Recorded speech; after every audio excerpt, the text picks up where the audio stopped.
카타르 앞바다에서 출발한 배 한 척. 지금 이 순간에도 움직이는 폭탄을 싣고 태평양을 건너고 있습니다. 26만 톤의 액화 천연가스, 폭발 에너지 환산 기준으로 보면 히로시마급을 훌쩍 넘는 규모입니다. 그런데 더 무서운 건 이 배의 탱크 온도가 영하 163도라는 겁니다. 도대체 이 배 안에는 무슨 기술이 숨어 있길래 중국도 일본도 아닌 오직 한국만 선택받은 것일까요? 일반 금속은 이 온도에서 유리처럼 산산조각 납니다.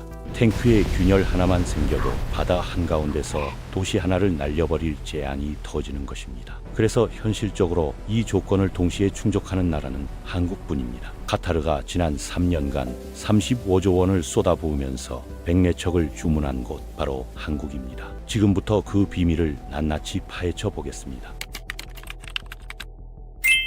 카타르는 세계 최대 천연가스 수출국입니다. 북쪽 해상가스전을 확장하면서 2030년까지 LNG 생산량을 연간 1억 4,200만 톤으로 늘릴 계획인데 이건 한국 전체가 30년간 쓸 수 있는 양입니다. 문제는 카타르에서 유럽이나 아시아까지 가스를 어떻게 운반하느냐입니다. 파이프라인으로는 불가능하고 기체 상태로는 부피가 너무 커서 배에 실을 수가 없습니다. 그래서 등장한 게 LNG 운반선입니다. 천연가스를 영하 163도로 냉각하면 부피가 600분의 1로 줄어듭니다. 2리터 페트병 600개 분량이 겨우 한 병으로 압축되는 것입니다. 하지만 이 온도를 유지하면서 파도 높이 15m짜리 태평양을 건너는 건 완전히 다른 차원의 문제입니다. 여기서 첫 번째 기술적 장벽이 등장합니다. 영하 163도라는 극저온 환경에서 대부분의 금속은 성질 자체가 완전히 바뀌어 버립니다. 말랑말랑하던 고무줄을 액체 질소에 넣었다가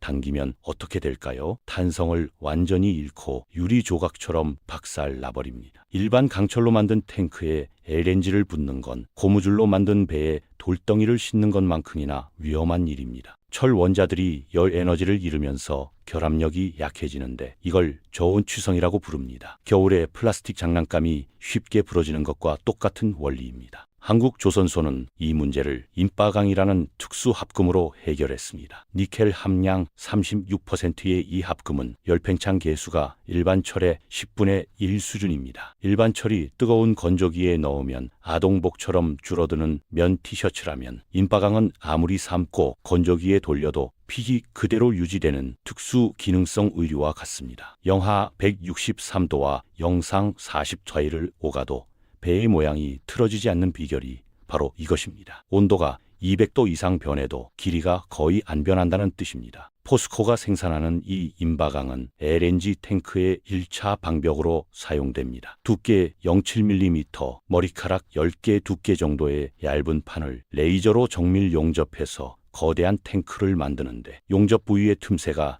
0.1mm를 넘으면 안 됩니다. 이 정도 정밀도는 세계에서 한국과 프랑스 GTT사만 보유한 기술입니다. 이 차 방벽으로는 스테인리스강 3고사L을 사용하는데 이 판재에는 특별한 비밀이 숨어 있습니다. 표면에 높이 30cm짜리 주름을 일정한 간격으로 새겨 넣는 것입니다. 이 주름 구조가 진짜 핵심입니다. 배가 파도를 만나면 선체가 앞뒤로 피칭하고 좌우로 롤링하는데 이때 탱크 내부의 액체가 한쪽으로 쏠리면서 벽면을 때립니다. 거대한 탱크 안에서 요동치는 LNG는 마치 거대한 해머가 벽을 계속 때리는 것과 같습니다. 충격력이 중력의 2배, 그러니까 1톤짜리 물체가 2톤의 힘으로 벽을 치는 셈입니다. 이걸 슬로싱 현상이라고 부릅니다. 주름 구조는 아코디언처럼 미세하게 수축하고 이완하며 그 충격을 흡수합니다. 벽이 딱딱하게 버티기만 하면 결국 부러지지만 한국의 탱크는 유연하게 춤을 추며 충격을 흘려보내는 것입니다. 한국 조선소의 탱크는 이런 충격을 50만 번 견딜 수 있도록 설계됐는데 실제 테스트에서 누출이 단 한 번도 없었습니다. 조선 해운업계 실증 테스트 기준으로 중국산 탱크가 18만 번에서 실패하고 일본산이 30만 번에서 균열이 생길 때 한국산만 50만 번을 넘겼습니다. 자동차로 치면 서스펜션의 차이라고 보면 됩니다. 요철을 만날 때마다 충격을 부드럽게 흡수하는 고급 쇼바와 딱딱하게 그대로 전달하는 싸구려 쇼바의 차이입니다. 하지만 아무리 완벽한 탱크를 만들어도 외부의 열은 계속 침투합니다. 여름철 적도 해역을 지날 때 외부 기온은 40도까지 올라가는데 탱크 내부는 영하 163도를 유지해야 합니다. 온도 차이가 203도입니다. 사막 한복판에 얼음컵을 놔두면 5분도 안 돼 다 녹아버릴 겁니다. 한국의 단열 기술은 그 얼음을 보름 동안 녹지 않게 유지하는 수준입니다. 이 열기가 탱크 안으로 들어오면 액화가스가 다시 끓어오르면서 기체로 변하는데 이걸 증발가스, 영어로 BOG라고 부릅니다. BOG가 발생하면 두 가지 문제가 생깁니다. 첫째는 화물 손실입니다. 카타르에서 한국까지 2주 항해하는 동안 1%만 증발해도 2,600톤이 날아가는데 이게 돈으로 환산하면 10억 원이 넘습니다. 돈이 새는 구멍을 막지 못하고 그냥 두는 격입니다. 둘째는 안전 문제입니다. 밀폐된 탱크 안에서 기체가 계속 발생하면 압력이 올라가고 일정 수준을 넘으면 폭발 위험이 생깁니다. 압력밥솥 뚜껑을 열지 않고 계속 가열하는 것과 똑같은 상황입니다. 이 문제를 해결하는 게 단열 시스템입니다. 한국조선소는 4층에서 5층 구조의 복합 단열재를 사용하는데 각 층마다 역할이 다릅니다. 가장 안쪽에는 밀도 60kg짜리 폴리우레탄 폼을 270mm 두께로 깔고 그 위에 유리섬유를 140mm 덮습니다. 그 다음에는 펄라이트라는 화산암 가루를 100mm 채우고 마지막으로 진공 패널로 마무리합니다. 얇은 움박지 한 장처럼 보이지만 실제로는 우주 비행사를 보호하는 최첨단 우주복 수십 겹을 배 전체에 입힌 것과 다름없습니다. 이 구조의 열전도율은 0.02W/m 켈빈 수준인데 이게 얼마나 뛰어난 수치냐면 일반 스티로폼의 절반밖에 안 됩니다. 덕분에 한국산 LNG선의 BOG 발생률은 하루 0.07%에서 0.1% 사이로 세계 최저 수준을 기록합니다. 업계 실증 테스트 기준으로 중국산이 0.15%, 일본산이 0.13%일 때 한국산은 0.08%를 유지합니다. 이걸 한마디로 요약하면 한국 LNG선은 가스를 잃지 않는 배입니다. 똑같은 거리를 항해해도 한국 배는 화물 손실이 절반밖에 안 되는 것입니다. 동성파인텍 같은 국내 업체가 만드는 단열 패널은 진공 성형 기술로 무게를 20% 줄이면서도 성능은 오히려 향상시켰습니다. 열교 현상도 최소화했는데 열교는 단열재 사이의 틈새로 열이 새는 걸 말합니다. 아무리 두꺼운 이불을 덮어도 지퍼 부분으로 찬바람이 들어오면 소용없는 것처럼 단열재 연결 부위가 약점이 됩니다. 축구장 3개 크기의 거대한 탱크에서 1년 내내 BOG 발생률을 0.12 미만으로 유지한다는 건 거의 기적에 가까운 성능입니다. 이 정도 기밀성을 확보하려면 용접 기술도 극한까지 올려야 하는데 한국 기술자들은 레이저 용접으로 0.1mm 틈새도 허용하지 않고 실리콘 오일로 추가 실링까지 합니다. 이 과정에서 기밀도가 10의 마이너스 6승밀리바 수준까지 올라가는데 이건 우주선 수준의 밀폐도입니다. 진공 상태의 우주 공간에서도 공기가 새지 않는 캡슐을 만드는 것과 같은 정밀도입니다. 그런데 여기서 한국 조선소의 진짜 비밀병기가 등장합니다. 바로 제액화 시스템입니다. 과거에는 증발한 가스를 그냥 태워버리거나 엔진 연료로만 썼습니다. 라면 물이 끓으면 수증기가 날아가 물이 줄어들듯이 그냥 손실로 받아들였던 것입니다. 하지만 한국의 최신 LNG선은 증발한 가스를 다시 액체로 만들어서 탱크에 집어넣습니다. 제액화 시스템은 그 수증기를 다시 차갑게 식혀서 냄비 속으로 뚝뚝 떨어뜨리는 장치입니다. 냄비 뚜껑을 완벽하게 설계해서 단 한 방울의 국물도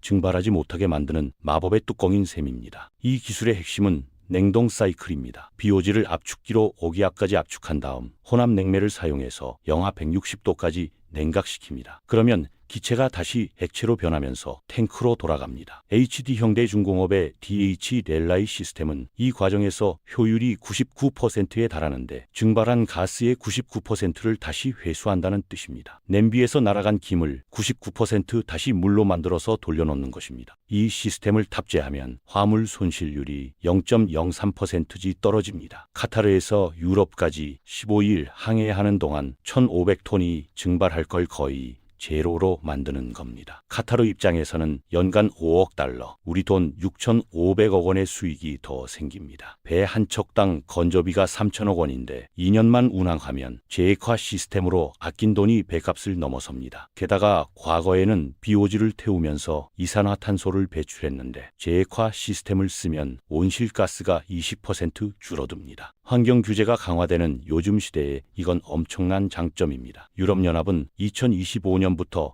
탄소 배출량에 따라 입항료를 부과하는데 한국산 LNG선은 이 비용을 30% 절감할 수 있습니다. 같은 화물을 싣고 같은 거리를 가도 한국배는 항구 이용료가 훨씬 싸지는 것입니다. 20년 동안 운항하면 이 차이가 수천억 원으로 벌어집니다. 그럼 왜 중국이나 일본은 이 기술을 못 따라올까요? 중국 후동조선소는 2024년에 카타르로부터 18척을 수주했습니다. 하지만 그들이 사용하는 NO96 탱크는 한국의 마크3 플렉스보다 성능이 떨어집니다. 조선 해운업계 실증 테스트 기준으로 BOR이 0.12에서 0.15% 사이로 한국보다 50% 높고 슬로싱 내구성도 18만 사이클에서 균열이 생깁니다. 가격은 한국보다 15% 싸지만 운영 비용을 따지면 오히려 손해입니다. 카타르에서 한국까지 20년 운항하는 동안 증발 손실과 유지 보수 비용이 더 들어가는 것입니다. 싼 옷을 사면 당장은 돈을 아낀 것 같지만 개월 만에 해지고 색이 발해서 결국 자주 사야 하는 것과 똑같습니다. 일본 미쓰비시는 모스타입이라는 구형 탱크를 쓰는데 이건 1970년대 기술입니다. 구형 탱크를 선체 위에 올려놓는 방식이라 공간 효율이 떨어지고 무게중심이 높아서 안정성도 낮습니다. 축구공처럼 둥근 탱크 4개를 배 위에 얹는 모양인데 파도가 높으면 배가 심하게 흔들립니다. 한국의 마크3 플렉스는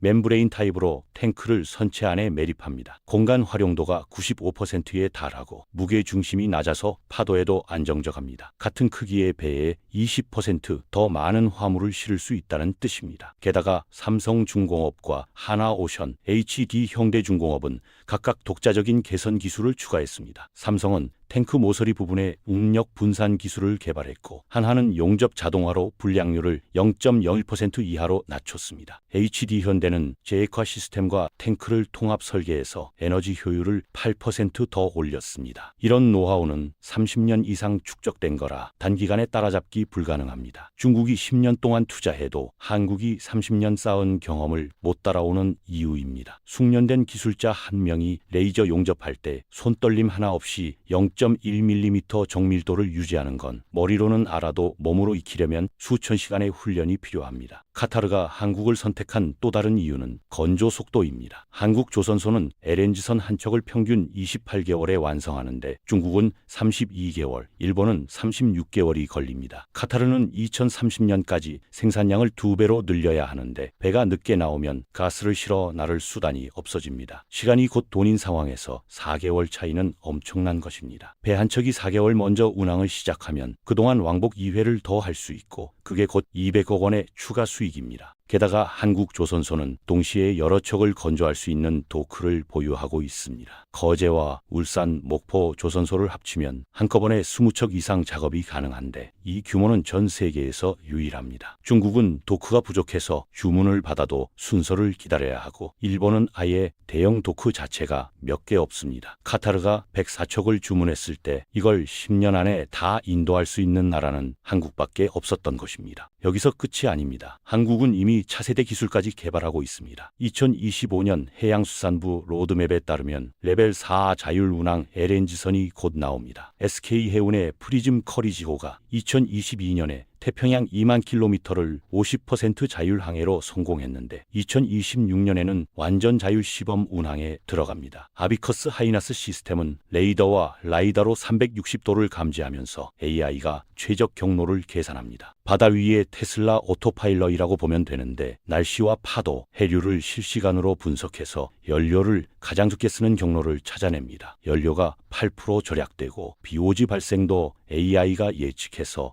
제액화 타이밍을 자동 조절합니다. 울산 원격 제어센터에서 한 사람이 10척을 동시에 관리할 수 있어서 인력 비용이 40% 줄고 사고율은 90% 감소합니다. 선원 20명이 필요했던 일을 관제사 2명이 하는 것입니다. 더 놀라운 건 수소와 암모니아 운반선으로의 확장입니다. HD 현대중공업은 2025년에 세계 최초로 1만 8천 세제곱미터 암모니아 DF 추진선을 인도했고 삼성중공업은 수소 연료전지 2메가와트 인증을 받았습니다. 액화수소는 영하 253도에서 보관해야 하는데 이건 LNG보다 90도나 더 낮은 온도입니다. 절대온도 기준으로 거의 20도, 우주 공간의 온도와 비슷한 수준입니다. 하지만 한국은 LNG 멤브레인 기술을 응용해서 액화수소 탱크 프로토타입을 이미 완성했습니다. 영하 163도를 견디는 기술이 있으니 영하 253도로 확장하는 건 시간 문제입니다. 한화오션의 암모니아 터빈은 100% 암모니아만으로 작동하는데 이산화탄소 배출이 완전히 제로입니다. 암모니아는 질소와 수소로만 이루어져 있어서 연소해도 물과 질소만 나옵니다. 한국성급 KR의 수소 안전 규정까지 갖춰지면서 2030년까지 글로벌 수소 운반선 시장의 30%를 점유할 계획입니다.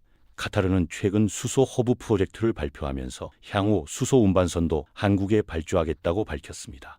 왜냐하면 극저온 기술은 한국이 이미 완벽하게 증명했고 그 기술을 더 낮은 온도로 확장하는 건 시간 문제입니다. 중국과 일본이 아직 LNG 기술도 제대로 못 따라오는 상황에서 한국은 이미 다음 세대로 넘어가고 있는 것입니다. 이게 바로 카타르가 35조 원을 한국에 몰아주는 이유입니다. 단순히 배를 사는 게 아니라 앞으로 30년간 에너지 운송을 책임질 파트너를 선택한 것입니다. 카타르 입장에서는 배값보다 중요한 게 안정성과 운영 효율입니다. 배 한 척이 20년 동안 사고 없이 운항하면서 화물 손실을 최소화하는 게 건조비 몇백억 아끼는 것보다 훨씬 가치가 큽니다. 결국 핵심은 이것입니다. 영하 163도의 극한 환경을 통제하는 기술, 파도 속에서 26톤의 폭탄을 안전하게 운반하는 정밀함, 그리고 증발하는 가스를 다시 액체로 되돌리는 공학적 완성도. 이 세 가지를 모두 갖춘 나라는 지구상에 한국밖에 없습니다. 그래서 카타르에겐 이 배가 운송수단이 아니라 국가 에너지의 생명선입니다. 카타르가 선택한 건 단순한 조선소가 아니라 극저온 물리학의 정점에 선 기술 강국이었던 것입니다.